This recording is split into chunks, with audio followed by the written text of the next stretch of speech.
Christmas had passed like any other cold day on his Wyoming ranch. No tree stood in the corner. No lights warmed the windows. No laughter lived in the house. Finn preferred it that way. Celebration reminded him of what he had lost, and loss was easier to bear when life stayed quiet. He stood at the kitchen window, holding a tin mug of coffee that had gone cold without him noticing. Outside, snow drifted down in slow, steady sheets, covering the land in white silence. The cottonwood trees stood bare and stiff, their branches scratching the gray sky. The ranch felt frozen in time, just like him. Work waited, horses needed checking, fences needed mending, supplies needed counting before the next storm rolled in. Work kept his mind busy. Work kept memories from rising up and choking him. He told himself he would step outside any moment now. Then he saw movement. A lone figure walked through the snow toward his house. Small, slow, determined, not lost, not wandering. Someone who knew exactly where they were going. Finn set the mug down. His boots echoed loudly as he crossed the empty house. He opened the front door, already forming the words to send the stranger away. And then time stopped. The woman standing on his porch looked exactly like his sister. Same dark eyes, too big for her thin face. Same sharp cheekbones softened by exhaustion. Same quiet strength in the way she stood straight, despite the cold and the long road behind her. Even the way snow clung to her dark hair felt familiar. Finn forgot how to breathe. She spoke first, her voice gentle and careful. "Sir, I'm sorry to disturb you on Christmas. My name is Marie Cartwright. I'm looking for work. Any work at all, just through the holidays, if that's all you can offer." She talked quickly, as if afraid silence meant refusal. She said she could cook, clean, mend, and manage a household. She said she did not eat much and would not complain. She said she had references, though they were from back east. Finn barely heard her. Sarah was dead, 5 years dead, buried on a quiet hillside where wildflowers grew in summer. This woman could not be her, and yet the resemblance struck him like a blow to the chest. "How long have you been traveling?" he asked, his voice rough. 3 days on foot from Laramie," she said. "I tried the other ranches, but they're set for winter." 3 days in this cold. Finn noticed her shaking hands, the thin shawl pulled tight, the worn boots split at the toes. This woman had been desperate long before she reached his door. Snow fell heavier now, settling in her hair, the way it once settled in Sarah's. Something cracked open inside Finn, a place he had kept sealed shut for years. "Yes," he said at last, "come in from the cold." Relief crossed her face, careful but real. She stepped inside, bringing snow and life into a house that had known neither for too long. Her eyes took in the bare walls, the quiet rooms, the loneliness that clung to everything. "I'm Finn Reeves," he said, closing the door. "I'm hosting a small gathering for neighboring ranchers on New Year's Eve. I could use help preparing, cooking, cleaning, getting rooms ready." "I can do all of that," Marie said. "Thank you, Mr. Reeves. You won't regret it." But Finn already felt something heavy settle in his chest. Regret, maybe, or hope. He could not yet tell the difference. He showed her through the house, the kitchen, the sitting room, the small study. She followed quietly, noticing everything. When he mentioned the guest rooms upstairs had not been used in years, she nodded and said she would take care of them. He stopped at a small room near the kitchen. "You can stay here. It's warm." It had been Sarah's room once. Marie stepped inside, set her small canvas bag on the bed, and turned back with a soft smile. "This is perfect. Thank you." The gratitude in her voice made Finn's throat tighten. "I'll make breakfast," he said quickly.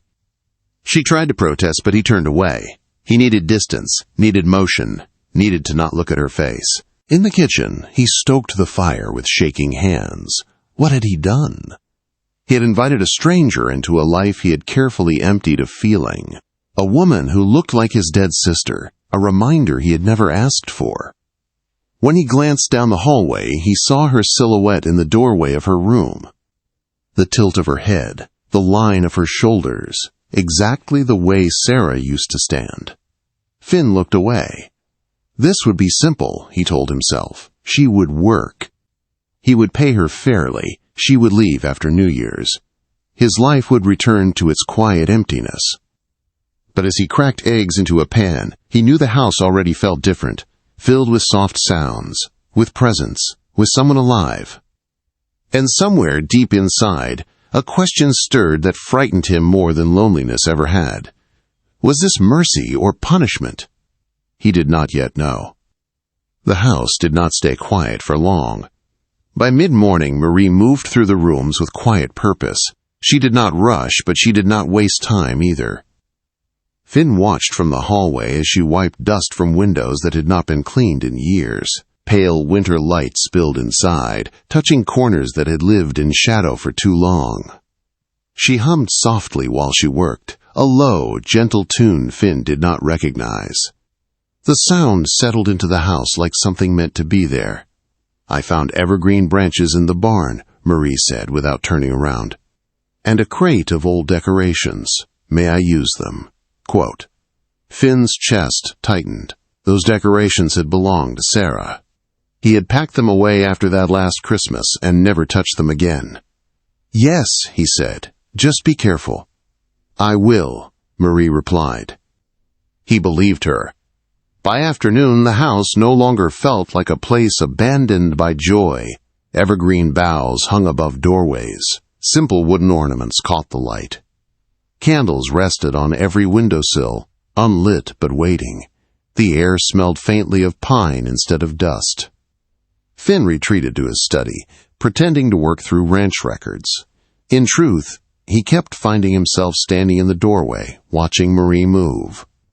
She handled everything with respect, as if she understood this house carried old pain.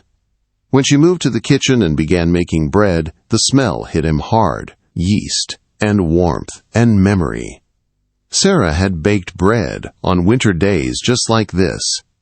Finn stepped outside before the memories could pull him under.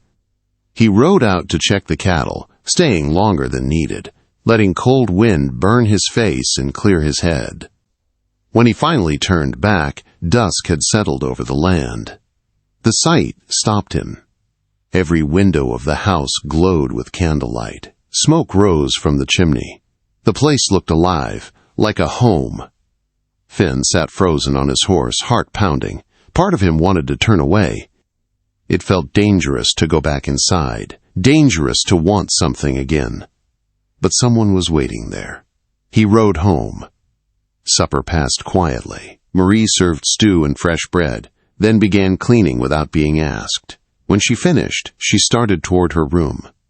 You can sit by the fire, Finn said suddenly. It's warmer there. She hesitated, then nodded. They sat across from each other with the fire between them. The storm began after dark, wind howling and snow pounding the walls. The fire cracked and popped, filling the silence. You said you came from Laramie, Finn said. Before that? Missouri. Illinois before that, Marie answered. I've been moving west for 2 years, wherever there's work. Running from something? Marie looked into the fire. Running from staying still. After a long moment, she spoke again.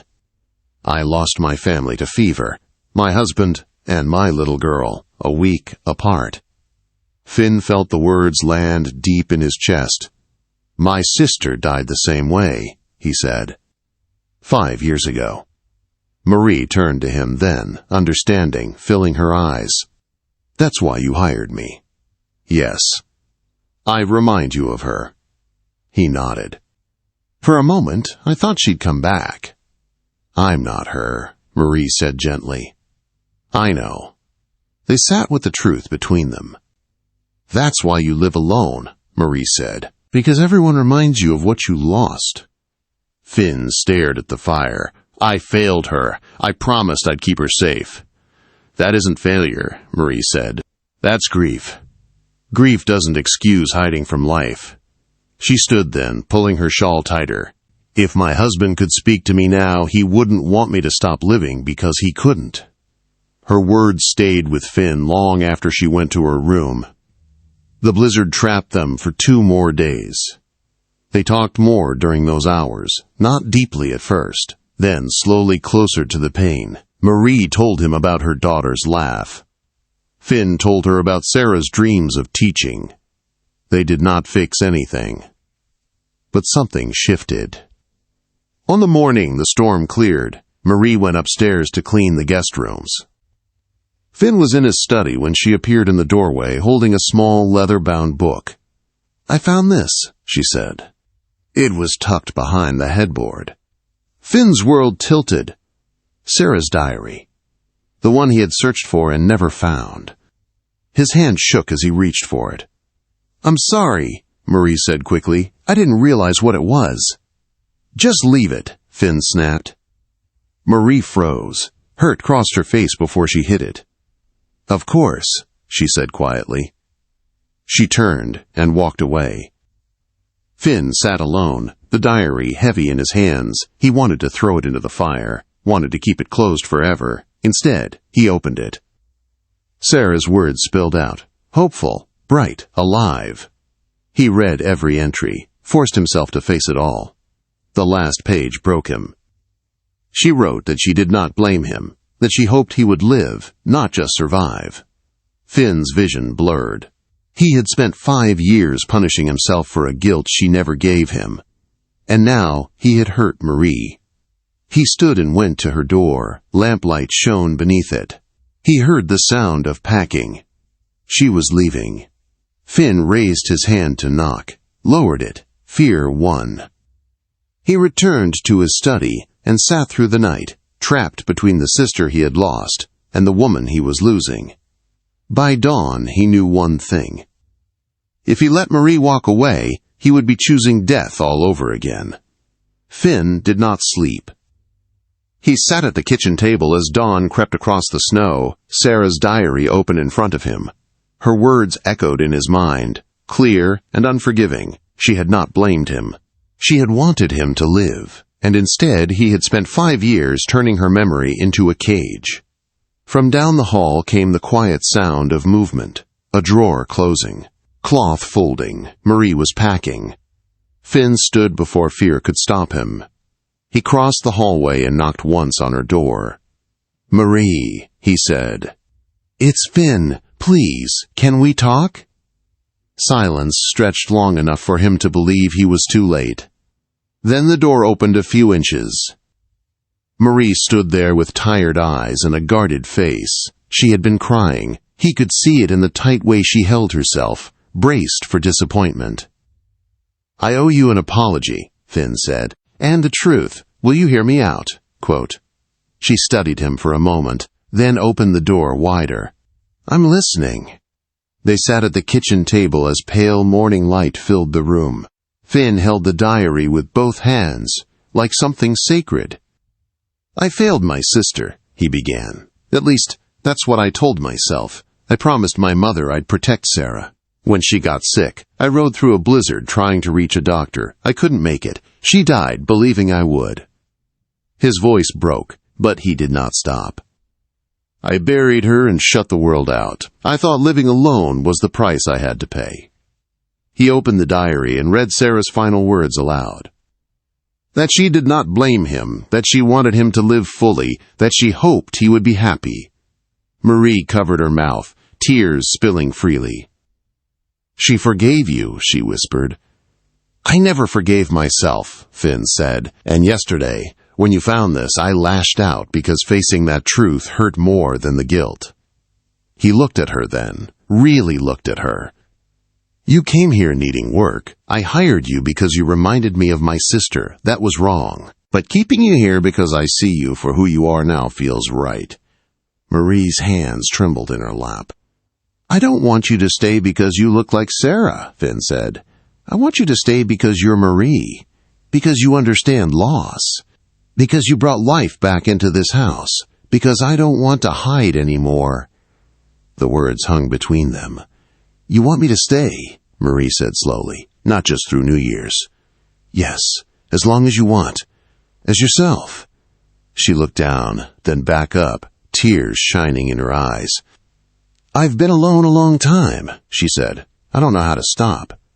"Neither do I," Finn said, "but we can learn." For a long moment, Marie said nothing. Then she nodded. "All right, I'll stay." Relief hit Finn so hard he had to close his eyes. New Year's Eve arrived quietly. By nightfall, neighbors filled the house with voices and warmth. Laughter echoed off walls that had known only silence. Marie moved easily among the guests, welcoming them with calm grace. Finn watched her, amazed by how naturally she belonged. Someone remarked how alive the house felt. Finn simply nodded. At midnight, they stepped onto the porch together. The sky was clear and full of stars. Breath fogged the air as voices counted down. When the new year arrived, cheers rang out across the snow-covered land. Finn stood beside Marie, feeling something he had not felt in years. Peace. "Happy New Year," he said. "Happy New Year," she replied. Morning came bright and cold. Finn woke to the sound of coffee brewing and quiet humming. He joined Marie at the table, where sunlight spilled across clean windows and warm wood. Later they walked together to the hillside where Sarah rested. Snow lay smooth and untouched around the stone.